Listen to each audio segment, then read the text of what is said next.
Bizarre stories from the subscribers.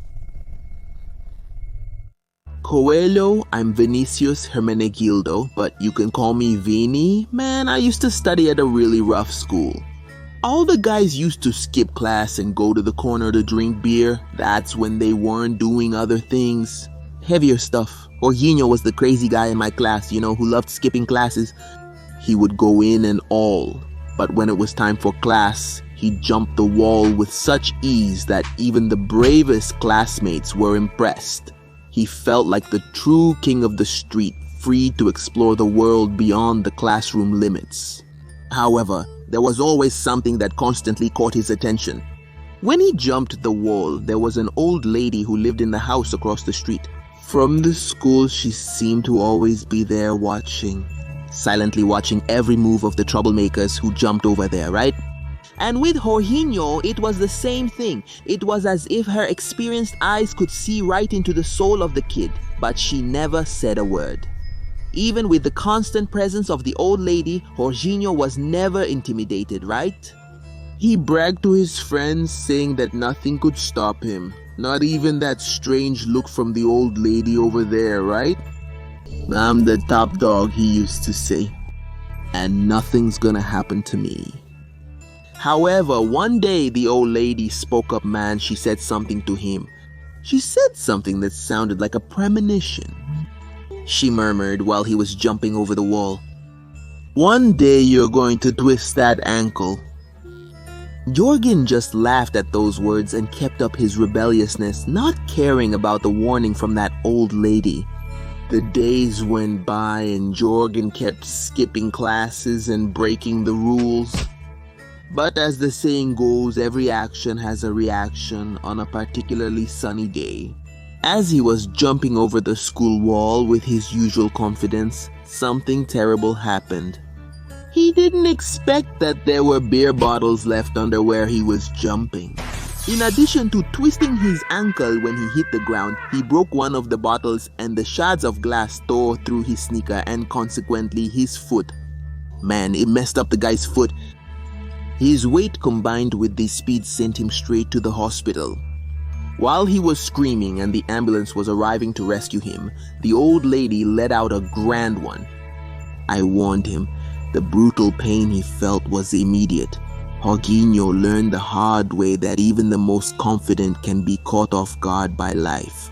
While he was recovering from his twisted foot, man, all messed up, he must have kept thinking about that old lady, right? Saying that he was going to get himself in trouble. And from that day on, Leo mysteriously he started attending classes. He never jumped over the wall again and began to take a different path in his life.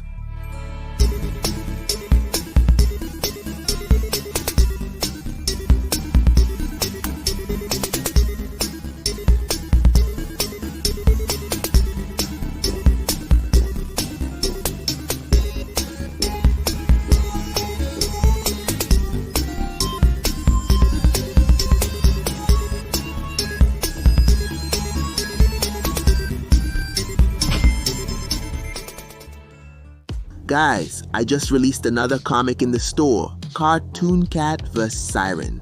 It's a story set in a land destroyed by these bizarre creatures and shows the fight between these two titans. Who will be the winner of this battle? That's the big question we all want to know. And if you don't know, there's a story about Leo and Grandma on an adventure against the forces of evil. Children from the neighborhood are mysteriously disappearing. What could be happening? Will Leo and Grandma be able to solve this mystery? Please share the story about your grandfather, the cattle truck driver. I'm interested to hear it. A cattle driver. So he took a trip on the Brazilian road, 116, known as the Highway of Death. It was already 2 in the morning and he stopped to refuel at a gas station and thought about sleeping right there. But he would arrive very late at his destination, so he preferred to continue the trip. That way he would arrive in the morning. My grandfather had a parrot named Mareko, who was his travel companion. Mareko had a habit. Whenever someone hitched a ride in the cab, he would say, "Let's travel." Ugly creature. My grandfather went on his way and looked at the clock. It was already 3:03 in the morning. A little further ahead, man, he saw a woman in white on the shoulder asking for a ride. He drove right past, thinking it was an apparition, since that's normal to see on the Brazilian road. About 3 kilometers later, he saw that woman again. Then he looked at the clock and got scared because it was still 3:03 in the morning. That was impossible, since a good amount of time had already passed since he saw her the first time, right? He kept seeing the woman about 4 more times. Then the radio stopped. It was still 3:03 in the morning. What's going on? The clock isn't moving.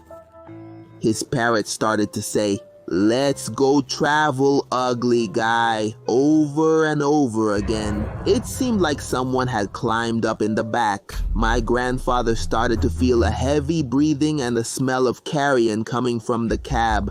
He kept going without looking back. Then that story stuck in his head, and he decided to check on his live cargo, slowing down and stopping on the shoulder. Everything was deserted. He got out, grabbed a cigarette, and was about to light it with his lighter when he heard the cattle getting agitated inside. He went to check and slowly unlocked the door. That's when he saw that woman in white inside. It really was a spirit or something like that. She was eating the cattle alive, man. She looked like a hungry zombie and was tearing the animals apart. When he shined the light from the fire, the thing disappeared quickly. He didn't stay to see how the animals were. He just locked everything up and started the car to get away from the place. "Step on it!" And he sped up a lot. Then the radio came back on. When he checked the time, he felt relieved because it was already 3:14. When he arrived at his destination, he told his boss about what had happened. And his boss said that this was normal, but the load full of injured cattle would be deducted from his salary. He accepted it and went home, determined to quit his job. Soon he sold the truck and bought a small grocery store where he still works to this day. And that's it, Leo. I've been watching you since the first videos about the subscribers' bizarre stories. Thank you very much. And my friends, if you still haven't subscribed to this wonderful little channel, go ahead and subscribe, my friend. Leave a comment down below too. Alright, I'll be reading everything, guys. God bless you.